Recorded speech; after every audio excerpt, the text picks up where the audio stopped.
చిత్తానుసారంగా జీవించే జీవితం అంట మొదట్లో చాలా కష్టంగా ఉంటుందండి. నన్ను నేను ఉపేక్షించుకోవాలా? ఎలాగ ఉపేక్షించుకోవాలి? నాకు కష్టంగా ఉంది. This is my addiction. ఇది నా వ్యసనము. దీనికి నేను బానిసై ఉన్నాను. దీని నుండి నేను ఎలాగ విడుదల పొందుకుంటాను అనే పరిస్థితిలో మీరు ఉన్నారేమో. అసలు విడవలేని పరిస్థితిలో ఉన్నాను. ఇలాగ ఈ టీవీ చూడటమో, లేకపోతే ఈ ఫోన్ చూడటమో, ఈ పొనోగ్రఫీ చూడటము నాకు చాలా అడిక్షన్గా ఉంది. దీని నుండి ఎలాగ విడుదల పొందుకుంటాను అన్నట్టుంది. ఆ కాడి మీకు చాలా బరువుగా ఉండొచ్చేమో, కానీ దేవుడు అంటున్నాడు, నువ్వు ఎత్తినప్పుడు ఆ కాడి బరువుగానే ఉంటుంది, కానీ వెళ్ళగా వెళ్ళగా తేలిక పరుస్తాడంట. మొదట్లో మనల్ని మనం చంపుకోవడం నొప్పిగా ఉంటుందండి.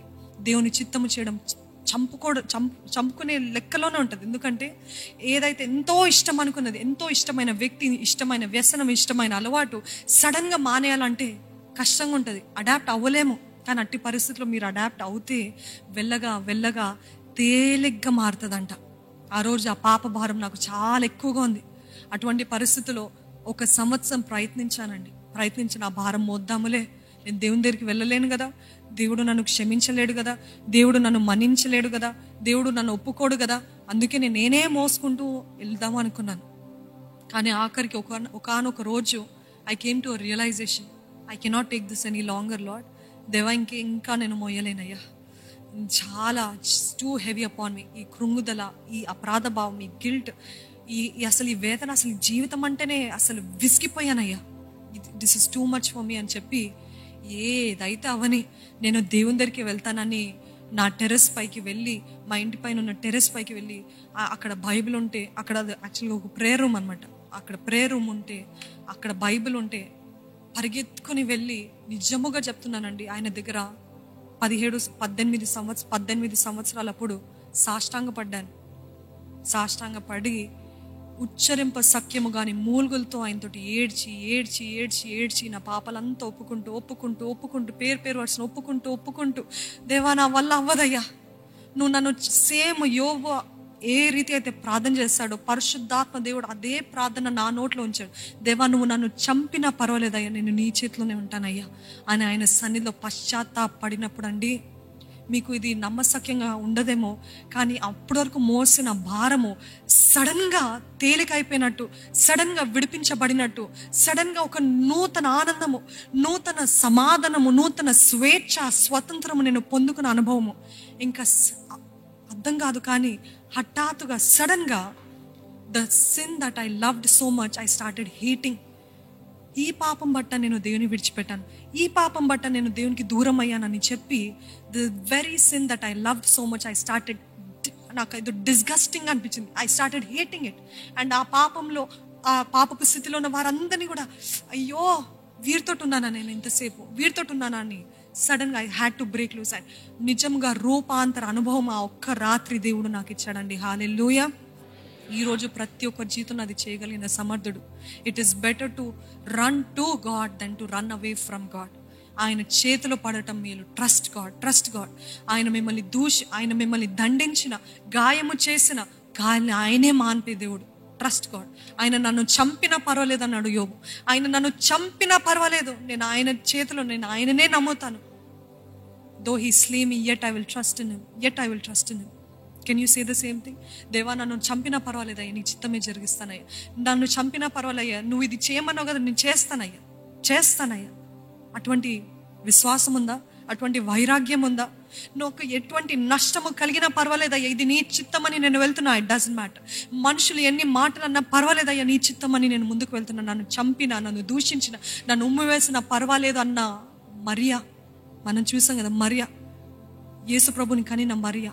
అందరూ ఉమ్మివేస్తారు, వ్యభిచారి అని దూషిస్తారు, హేళన చేస్తారు, రాలేసి కొట్టడానికి కూడా ప్రయత్నిస్తారు. కానీ నన్ను చంపినా పర్వాలేదయ్యా, నీ చిత్తమే సిద్ధించునుగాక అని చెప్పిన మరియ వలె ఈరోజు మనమున్నామా? దేవుని అడగండి, దేవా ఆ క్షమాపణ హృదయం, పశ్చాత్తాప హృదయం. దాని తర్వాత ఆఖరికి ఏంటిదంటే, give your life as an offering to God. సజీవ యాగముగా దేవునికి సమర్పించుకోండి. అదే అధ్యాయము 23 నుండి 27 వచనం చూద్దాం. 23 నుండి 27. ఒర్నాను రాజైన నాయరినవాడు దాన్ని తీసుకొని తన దృష్టికి అనుకూలమైనట్టు చేయునుగాక. ఇదిగో, దహన బలులను, ఎద్దులను, కట్టెలకై నురిపిడి సామాగ్రి, నైవేద్యమునకు గోధుమ పిండి, ఇదంతయు నేనిచ్చదనని దావీదుతో అనెను. రాజైన దావీదు, అట్లు కాదు, నేను నీ సొత్తును ఊరక తీసుకొని యెహోవాకు దహనబలును అర్పించను, న్యాయమైన క్రయధనమిచ్చి దాన్ని తీసుకొందునని ఒర్నానుతో చెప్పి ఆ భూమికి 600 తులముల బంగారమును అతనికిచ్చాను. పిమ్మట దావీదు యెహోవాకు అచ్చట ఒక బలిపీఠమును కట్టించి దహన బలులను సమాధాన బలులను అర్పించి యెహోవాకు మొరపెట్టగా ఆయన ఆకాశములో నుండి దహన బలిపీఠం మీదికి అగ్ని వలన అతనికి ప్రత్యక్షమిచ్చాను. యెహోవా దూతకు ఆజ్ఞాపింపగా అతడు తన కత్తిని మరలా వరలో వేసెను. హల్లెలూయా, హల్లెలూయా. నమ్ముతున్నారండి? నమ్ముతున్నారా? నా జీవితమే సజీవ యాగముగా నేను దేవునికి సమర్పించుకుంటాను అన్న వారే ఆలోచించి చేతులెత్తి హల్లెలూయా చెప్పండి. ఇంతమంది ఉన్నారా? నిజముగానా? ఆయనకంట ఇందాక పాడం కదా, ఆయనకి ఇష్టమైనది మనం అర్పించే కానుకలు కాదంట, మన జీవితమే ఆయనకి ఇష్టమైన కానుకంట. హల్లెలూయా. మన జీవితము సమర్పించుకోవాలంటే ఇక్కడ దావీదు అంటాడు, అక్కడ ఒర్నాను అని అంటాడు, ఇదిగో నేను చేస్తాను. దావీదు అంటే ఈరోజు మీరు అంటారు కదా, దైవజనులు అంటే ఎంతో గౌరవం చూపిస్తూ నేను చేస్తాను, నేను ఇస్తాను, నేను పెడతాను, నేను స్పాన్సర్ చేస్తాను. నాకు ఊరికి వచ్చేది నేను చెయ్యనయ్యా. నాకు ఊరికి మీరేదో చేసి మీరేదో ఇచ్చి అప్పుడు అది నేను తీసుకుని దేవునికి ఇస్తే దాంట్లో ఎటువంటి దాంట్లో ఎటువంటి ఇంపార్టెన్స్ లేదు, ప్రాముఖ్యత లేదు, అవసరం లేదు అట్లా. కానీ నేను వెల చెల్లించాలి, ప్రతి పాపానికి వెల చెల్లించాల్సిందే. ఆయన అంటాడు, నేను అర్పిస్తా, నేను నా జీవితాన్ని సమర్పించుకుంటా, సజీవ యాగముగా నేను జీవిస్తా. ఈరోజు దేవుడు మీతోటే చెప్తున్నాడండి, మీరు ఏమి ఇస్తున్నారు, ఎంత ఇస్తున్నారు, ఎంత ఖర్చు పెట్టుకొని ఇక్కడికి వస్తున్నారు, ఇదంతా కూడా this just a part of it. కానీ అన్నిటికంటే ముఖ్యంగా ఏంటి తెలుసా? మండే రోజు, ట్యూస్డే రోజు, వెనస్డే రోజు, ఫ్రైడే, సాటర్డే, సండే, ఈ సంవత్సరం అంతా, వచ్చే సంవత్సరాలంతా కూడా నేను దేవుని కోసమే జీవిస్తాను. ఆఫీస్లో జీవిస్తాను, ఎడ్యుకేషన్ సిస్టంలో నేను అలాగే జీవిస్తాను, నా బిజినెస్లో దేవుని కోసమే జీవిస్తాను, సజీవ యాగముగా, నిశ్చయముగా, న్యాయముగా, నీతిగా, పరిశుద్ధంగా జీవిస్తాను అంటారు కదా, అది దేవుడికి ఇష్టమైన బలి అంట. హల్లెలూయా. ఈరోజు మన కానుకలు ఒక వంతే మన జీవితం ఇచ్చేది. It is not about the offering, it is about your life. Have you given your life to Jesus? దేవునికి సంపూర్ణంగా మీ జీవితాన్ని ఇచ్చారా? ఆలోచించండి. మండే రోజు దూషకరమైన మాటలు మాట్లాడారా? ఇబ్బందికరమైన మాటలు, బూతులు మాట్లాడారా? తప్పైన తలంపులు తలంచారా? ఒక స్త్రీని ఎలాగ చూడకూడదు అలాగ చూసారా? ఒక పురుషుని ఎలాగ చూడకూడదు అలాగ చూసారా? ఇవన్నీ చూసారా? ఒకసారి చేస్తే అది పొరపాటు, 2 సార్లు చేస్తే అది పాపం అంట. ఒకసారి చేస్తే అంట, ఫస్ట్ సడన్ గా చూసి పాపం తలస్తే అది పొరపాటు అంట. అది మానవ నైజంగా, హ్యూమన్ టెండెన్సీగా వస్తుందంట. కానీ దానే ధ్యానించి మరలా చేస్తే అంట అది పాపం అంట. ఈరోజు పాపము చేస్తారా, పొరపాటు చేస్తారా? ఏంటది?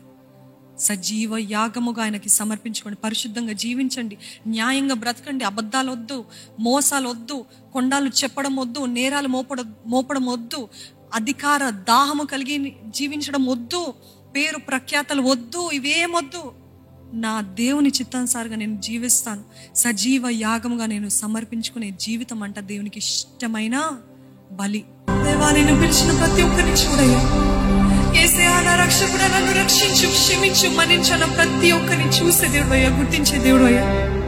ప్రతి ఒక్కరిని చూసి దేవా, నిజముగా నీ సన్నిధిలో పశ్చాత్తాపడుతూ, నిన్ను నమ్ముతూ, నన్ను దండించినా, నన్ను కొట్టినా, నన్ను గాయపరిచినా నేను నా దేవుని దగ్గరికే పరిగెత్తుతాను అని చెప్తున్న ప్రతి ఒక్కరిని చూడయ్యా దేవా.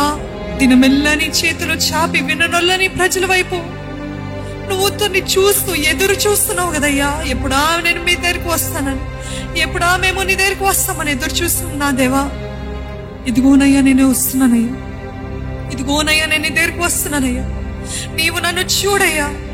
ఇక్కడ ఉన్నంత వరకు కాదయ్యా, ప్రతి రోజు, ప్రతి నిమిషము, ప్రతి క్షణము, ప్రతి సంవత్సరము, ప్రతి నెల నేను జీవించినంత కాలము సజీవ యాగముగా నేను జీవించే కృపను నాకు దయచేయ్యా.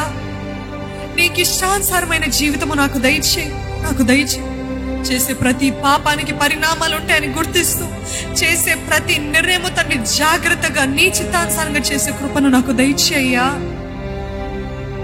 దేవ, ఇక్కడున్న ప్రతి ఒక్కరి దేవా, ఒక్కసారి నీ రక్తంతో శుద్ధీకరించమని అడుగుచున్నామయ్యా. మా పాపం అనే పలుకని తుడిచివేమని అడుగుచున్నాము తండ్రి.